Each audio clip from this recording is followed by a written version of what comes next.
oh dear God, to ask his opinion on what advice or information can a dead situation offer a person who is alive.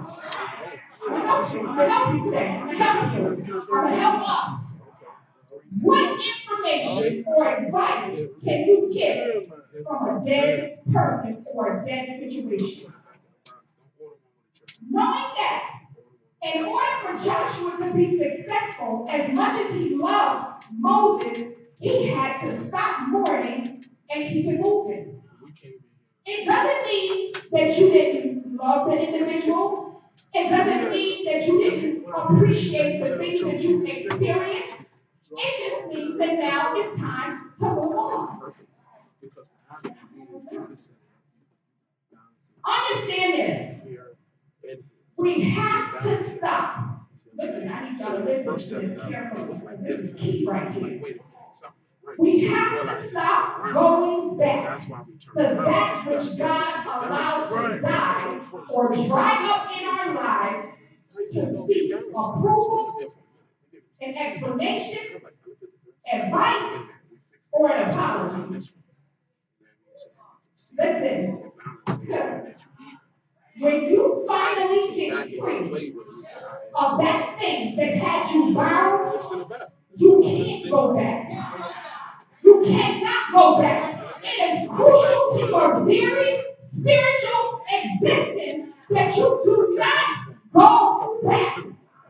Not for an apology, not for advice, not for them to explain why they did what they did to you. Do not go back. Oh my God. When that season is over in your life, it is over. Have you ever seen fall at summer how it should be, how the weather should be for the day? You ever seen winter go to summer and find out how is it supposed to be for today? No. Winter knows what winter does. Spring knows what spring does. Fall knows what fall does. Don't you dare go back to a dead season to find out what you should do while you're moving on to your next.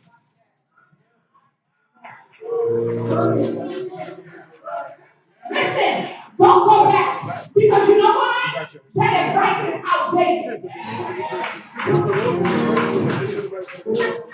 The advice that they had for you was in that season.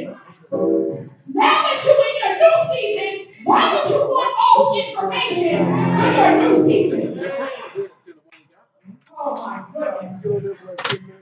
God knows that if He did not remove certain things or certain people from our lives, we would commit spiritual suicide. You will jump your happy self right off the cliff trying to go behind something that God told you to leave alone. So God says, I will allow you to suffer days, for some people weeks, for some people months, and for some people years, just so I can keep you from spending eternity in hell. God will take these people out of your life. He will take them away from you because He knows that you will never walk away. You ever had a relationship like that? I'm not even gonna look. I'm just gonna You ever had a relationship where you know if it wasn't for God, you would have stayed right there.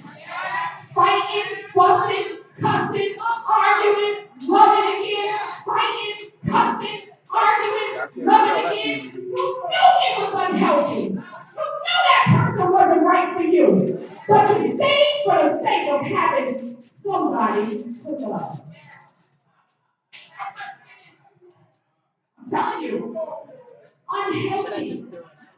I would rather be sitting in the middle of my bed with ice cream watching Lifetime than to be aggravated with somebody nonsense after I've been released.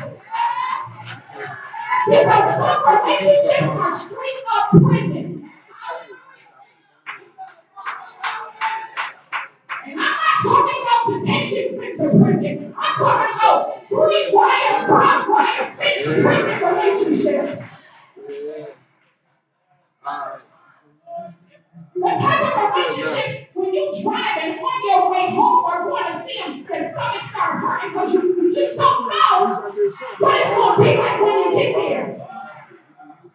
You're so stressed out and you're so aggravated, you can't even properly digest your food. I'm not talking about y'all, I'm talking about me now. I'm not even going to look. When you're stressed out, your food do not taste the same.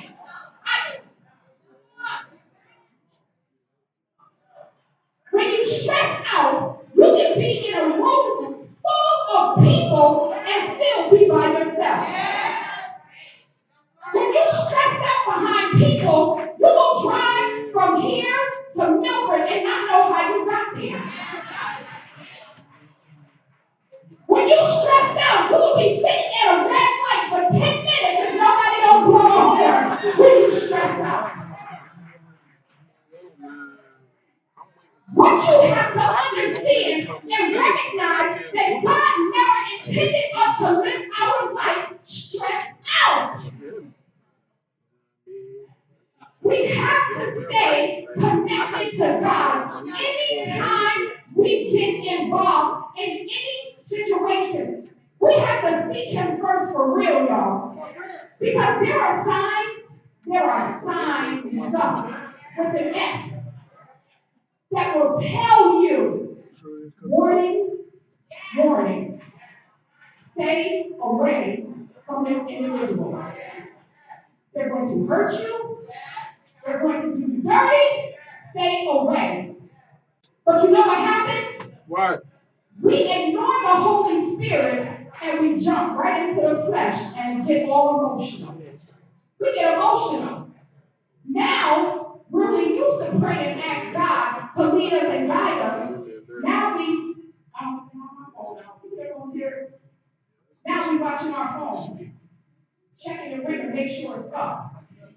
Make sure they don't miss the phone call. Maybe they Instagram me, IG me, whatever, Twitter, something. You're looking for now acceptance, not from him, but from whoever it is that you're dealing with.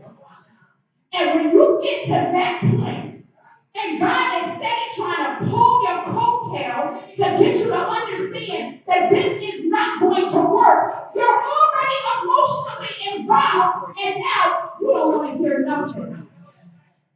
So when somebody do come to you and try to warn you about an individual, now you turn a deaf ear because they just hate on me now. I'm in a relationship.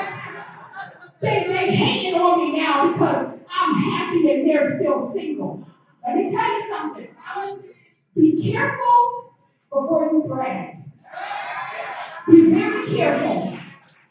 If you're going to brag, you better know that you have an open communication line with God, that you're bragging about the right thing. Because listen, the enemy uses every single thing that you do and turn it against you. People turn their bragging into ammunition, so if the relationship fails, they'll make you look like a fool. Listen, I'm just talking. Joshua had to do what he had to do because God told him to. It was very clear that Moses was dead, but that didn't stop Joshua from getting to the promised land. He had to go because it was prophesied and ordained for him to go. Some of us have ministries that have been placed on hold because you're trying to rescue somebody. Let me tell you something. Let's go to the web.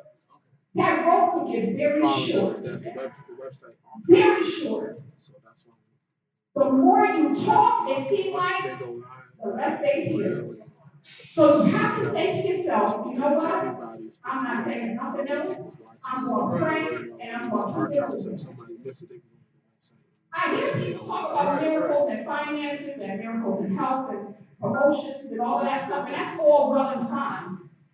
But I'm just the type of person that's just grateful that God snatched me away from some people in my life that I knew did not make me any good. That's my testimony. That is my testimony. I don't knock yours because if God healed you, if God God calls you to have financial success, I am happy for you. But I'm telling you what he did for me. There were some people that was trying to drag me down completely to where I felt, oh my God. To the point where I didn't even know if I was coming or going. You ever been that bogged down that you don't even know whether you're coming or going? I remember being at work, working for 8 and 9 hours, and could not remember what I did all day. Apparently the job got done, nobody said anything, but I just don't remember. Because I'm so bogged down in my mind that if God needed me to speak to somebody at my job, or for me to be able to minister, or for me to be able to